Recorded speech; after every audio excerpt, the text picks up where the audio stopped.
बोलो गणेश जी महाराज की। बोलो नारायण भगवान। 23वां अध्याय वैशाख महात्म्य। व्यास कहने लगा कि महात्मन भगवान विष्णु कैसे हैं और उनको कैसे जाना जा सकता है, और वैशाख धर्म क्या है जिससे भगवान प्रसन्न होते हैं।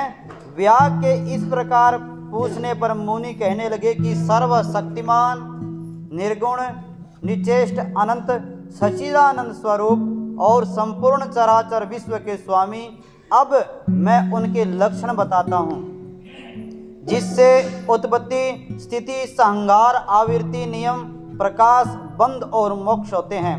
पंडित लोग उसी ब्रह्मा को विष्णु कहते हैं। ब्रह्मादिक देवता सब उन्हीं के आश्रित है। इतनी कथा सुनकर व्यास कहने लगा कि ऋषि प्राण सर्वश्रेष्ठ क्यों माने जाते हैं, और यह बात मेरी समझ में नहीं आई। शंख कहने लगे कि हे व्यास, प्राचीन समय में नारायण भगवान कमल योनि में ब्रह्मादिक देवताओं की रचना करके कहने लगे कि मैं ब्रह्मा को तुम्हारा राजा बनाऊंगा, और जो कोई तुमसे सर्वश्रेष्ठ हो उसी को युवराज। जब देवताओं ने बात सुनी तो आपस में युवराज बनने के लिए सब विदा कहने लगे। जब निर्णय न हुआ तो भगवान को जाकर कहने लगी, भगवान हमको तो कोई भी सर्वश्रेष्ठ दिखाई नहीं देता, आप ही निर्णय करिए, और इसका आप ही निर्णय करिए।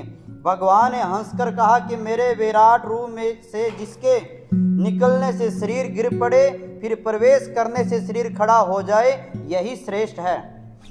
जब जयंत भगवान ने पैरों से निकल गया तो वह शरीर पंगु हो गया परंतु गिरा नहीं। इसी तरह गुहेंद्रिया में से दक्ष निकलने से हरदहीन कहा गया, और नेत्रों में सूर्य निकल जाने से नेत्रहीन, नाक से अश्विनी कुमार निकल जाने से बहरा, जिह्वा से वरुण निकल जाने से अक्षरक्ष, और मन से चैतन्य करने वाले रुद्र से निकल जाने से जड़ कहने लगा।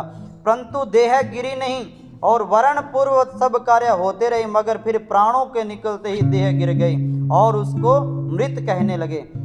तब सब देवता आपस में कहने लगे, जो हमसे इस देह को उठाने में समर्थ होगा वही सर्वश्रेष्ठ एवं युवराज होगा।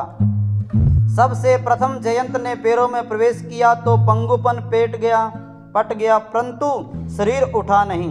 दक्ष गुहेंद्र द्वारा प्रविष्ट हुआ, इंद्र हाथों द्वारा, सूर्य नेत्रों द्वारा, अग्नि वाणी द्वारा, रुद्र मन के द्वारा प्रविष्ट होने पर देह उठी नहीं, और सबसे अंत में प्राणों के प्रविष्ट होते ही शरीर उठ खड़ा हुआ, और इसी कारण सर्वश्रेष्ठ युवराज बना।